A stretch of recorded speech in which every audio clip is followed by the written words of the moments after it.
দিনটা ছিল 15ই মার্চ 2026। বেরিয়ে পড়লাম দুজনে পাহাড় চড়বো বলে। ইছাপুর সংলগ্ন বাবুঘাট পেরিয়ে ভদ্রেশ্বর স্টেশন হয়ে হাওড়া স্টেশনে এলাম চলে। ট্রেন আসতে এখনো বেশ কিছুক্ষণ দেরি, তাই প্ল্যাটফর্মে দাঁড়িয়েই সকালের জলযোগটা সেরে নিলাম ইডলি আর লস্যি দিয়ে। নির্দিষ্ট সময় ট্রেন এসে হাজির, চেপে পড়লাম দুজনে। কিছুটা ল্যাদ খাওয়ার পর মনে পড়লো খেতে হবে দুপুরের খাবার। বাড়ি থেকে বানিয়ে আনা খাবার দিয়ে চালিয়ে দিলাম এই বেলাটা।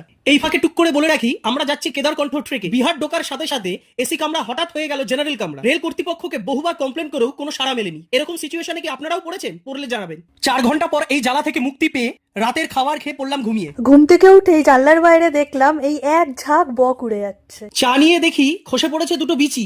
আরে বাবা, লেবুর। এক সহযাত্রীর বাড়ি থেকে বানিয়ে আনা লিট্টি আর গুজিয়া দিয়ে সারলাম প্রাতরাশ। হঠাৎ জানলার বাইরে তাকিয়ে দেখি স্টেশন আছে কিন্তু প্ল্যাটফর্ম নেই। কেন এরকম হলো ভাবতে ভাবতে খিদে পেয়ে গেল এই চিন্তাতেই। আসলে আমার মনে হয় খিদে আর ট্রেন সফর সমান্তরালে চলে। খাবো না করে নিজেকে অনেকক্ষণ আটকে রাখার পরেও সেই অর্ডার করেই ফেললাম একটা পনির পাকোড়া, কিন্তু তাতে পনির ওই নামমাত্র। ট্রেনও এখনো থামেনি আর আমাদের খিদেও এখনো কমেনি। মৌ শুরু করলো পনির পকোড়া দিয়ে আর আমি শেষ করলাম কাকার হাতের ঝাঁকানো ছোলা মাখা দিয়ে। দই বিক্রেতাদের রাজধানী পেরিয়ে ট্রেন ঢুকে গেল আমাদের গন্তব্য দেরাদুনে। ট্রেন থেকে নেবেই প্রথম কাজ ছিল হোটেল বুক করা। বেশ কয়েকটা হোটেল ঘাটাঘাটি করার পর এই হোটেলটাই বেছে নিলাম আজকে রাতে স্টের জন্য। হোটেলে চেক ইন করার পর ফ্রেশ হয়ে ডিনার করতে বেরানোর সময় চোখে পড়লো এই দুটো গাবলু গুবলু। ওদের দুজনকেই আমরা দুজনে আয়েশ করে চটকে বেরিয়ে পড়লাম দেরাদুনের রাস্তায়। এরকম হাড়ি দেখে ইচ্ছা করছিল বিরিয়ানি খেতে, কিন্তু সেদিন ছিল সোমবার, তাই সমস্ত আমিষ খাবার উপেক্ষা করে আমরা খুঁজে বেড়াচ্ছিলাম নিরামিষ খাবার। এক হোটেলে খেতে গিয়ে দেখি আগুন নিয়ে খেলাটা কাকার কাছে কোনো ব্যাপারই না।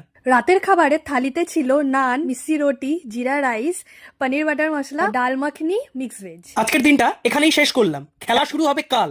আচ্ছা, যাওয়ার আগে আপনাদের একটা কথা বলা হয়নি। আমাদের হোটেল রুমে টিভির কোম্পানি দেখে এ রাতের মতো টিভি চালানোর আর সাহস দেখায়নি।